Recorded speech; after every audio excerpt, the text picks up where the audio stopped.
In Dutch, we have two main ways of talking about the past.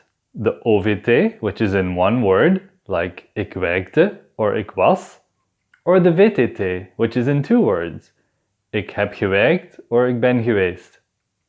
Today I want to show you how to construct the VTT.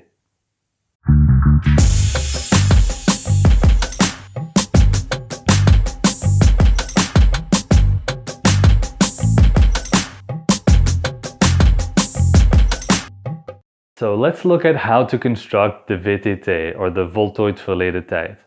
It's actually really easy for regular verbs, and the good news is that most Dutch verbs are regular. The bad news, however, is that the verbs we use most often are irregular. But, with some tips and tricks, I'm sure you can learn it. To construct the VTT, you should start with the first person singular form of the verb, which is the ik form. Let's take the verb werken. The first person form is ik werk. This should be the basis of our VTT, werk. Now let's add some things to the beginning and the end of werk to make it into a VTT. To start, add ge to the beginning. And now also add a T or a D to the end. Now we end up with gewerkt. Now this is not complete yet, because you can't say ik gewerkt. This is not a complete sentence. Gewerkt is the past participle of the verb. It's not a full verb, so you have to add something to it. Just like in English, you have to add hebben. So now we add hebben to what we had, and we end up with ik heb gewerkt. Notice that hebben has to be conjugated for the right person, ik heb. And then we just put gewerkt at the end of it. Now to change the person, for example to hij or jullie, all you have to do is change the conjugation of hebben. Gewerkt always stays the same. It doesn't matter which person does it, it's always gewerkt. So it's hij heeft gewerkt or jullie hebben gewerkt. Let's try another verb, wonen. Wonen means to live in a place, like ik woon in Brussel. I live in Brussels. Wonen is also a regular verb, so it's really easy to turn this into the VTT. So let's try. Take the first person, ik woon. This should again be our basis. Add ge to the beginning and a T or a D to the end. Now we have gewoond. Now, to complete everything, we need to add hebben. So, ik heb gewoond. See, it's super easy. It's always the same. For every single regular verb, it always works the exact same way. So I can say, ik heb in Brussel gewoond. I have lived in Brussels in the past. Now, hold on, you might say, you said add a T or a D to the end. We had gewerkt with a T and gewoond with a D. What's going on here? Why is it a T sometimes and a D other times? Well, if you've seen my video on the OVT, the other past tense that we use in Dutch, then you already know the answer. The rule is very simple. If you remove en from the end of a verb, you need to look at the last letter before this. If this letter is part of the words soft ketchup, so S, F, T, K, C, H, or P, then you need to add a T. If the letter is not in the words soft ketchup, you need to add a D. So for all other letters and all vowels, you add a D. See, it's really simple. All you need to remember is soft ketchup. Now you try. Let's try another regular verb. Koken, to cook. How do you say, I have cooked? Well, let's start again with kook, ik kook, the first person form of the verb, and then add ge to the beginning and a T or a D to the end. Now, we know that we need to think about soft ketchup to see if there's a T or a D at the end, and here we have a K, kook. K of kook is indeed in the words soft ketchup. So, because the K is in soft ketchup, we need to add the letter T to the end. So we have gekookt. Now we still need to add the word hebben. And so we end up with ik heb gekookt. See, that was super easy. That's all you need to know for all regular verbs in the Dutch language. Now, unfortunately, I said there's quite a few irregular verbs, and the bad news is that you can't really see if a verb is regular or irregular. If you just look at the infinitive, there is no way of knowing. It's just something that you'll have to learn. But I can tell you about different types of irregular verbs, and they all kind of follow similar patterns. So if you've seen them, it becomes a lot easier to learn them because they all kind of look similar. So let's look at some different irregular verbs.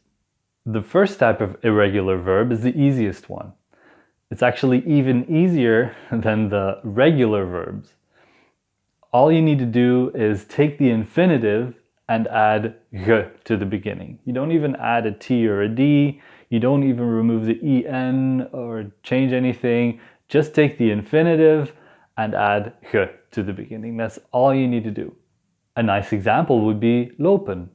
All you need to do is add ge to the beginning, and then you have gelopen. So the past tense, the VTT, is ik heb gelopen. Another example is gaan. All you do is add ge. Ik ben gegaan. Another one is eten. Well, almost. You don't say ik heb geeten, because this is a little awkward to pronounce. So we add another G in the middle to make it easier to say. Ik heb gegeten. But you see there's no T or no D at the end. Another verb like this is bakken, to bake. It follows the same structure as lopen. It's an irregular verb, but let's see if you can figure it out. How would you say, I have baked cookies? Well, should be easy. Ik heb koekjes gebakken. See, gebakken. All we did was take bakken and add ge to the beginning. Ik heb gebakken.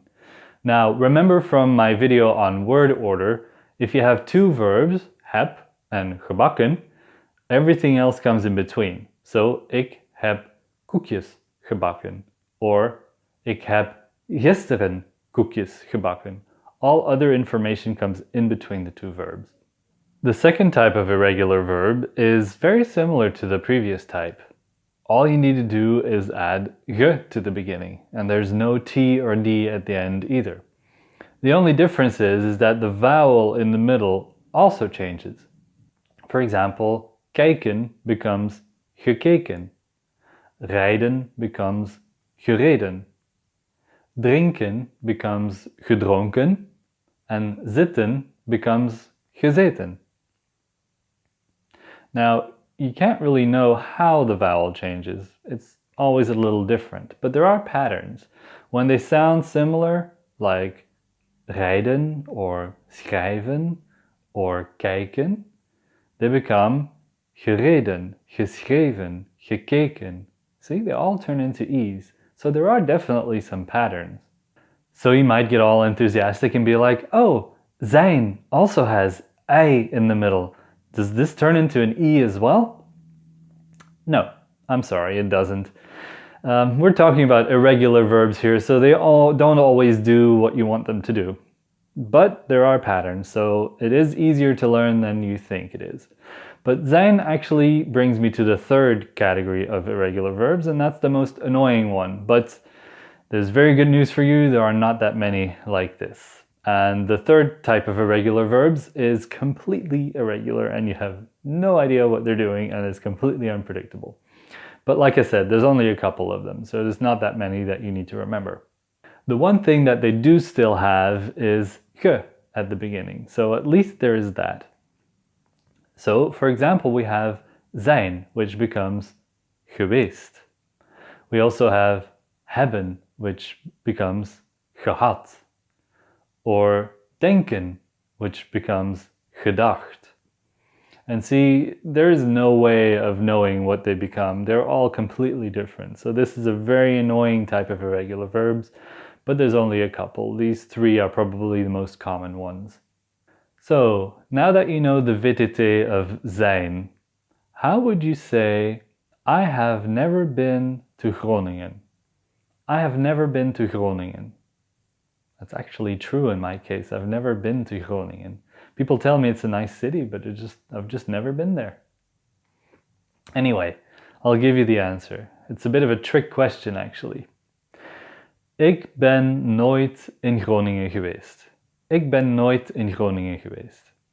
So we have geweest, which I told you is the VTT of zijn. It's irregular, but it's something that you can learn. It's at the end of the sentence. Ben is at the beginning with ik. Ik ben geweest. So this is according to our rules that we saw in the word order lesson. You put everything in between the two verbs. Ik ben nooit in Groningen geweest. Now, you might be wondering why I used ben, and that's why it was a bit of a trick question. Because in the previous examples, I always use hebben, and in English you also use have to make the past tense. But in Dutch, that's not always the case. Sometimes we use zijn instead of hebben to form the VTT. I think I will do a separate lesson on this because I think we've learned enough for today. But just remember for now that with zijn, you use ben. So it's always ben geweest and never heb geweest. There are some other verbs where you also use zijn instead of hebben. But we'll do this in a separate lesson. So because I think this is enough new information for today, let's practice one more regular verb to see if you remember the first thing that we saw today. So I'll give you a regular verb, maken. How would you say, he has made a cup of coffee? He has made a cup of coffee.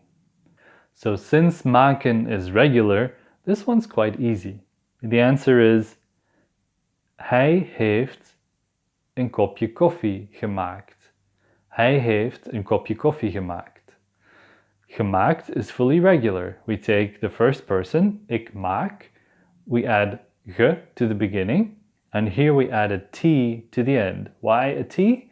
Because the K of maak is in soft ketchup, and after the soft ketchup consonants, we always add a T. So, ik heb gemaakt, or here, hij heeft gemaakt. Hij heeft een kopje koffie gemaakt. So there you have it. I hope you liked today's video. Thank you so much for all of your support in the comment section and also on Patreon. Veel succes met Nederlands leren en tot de volgende keer.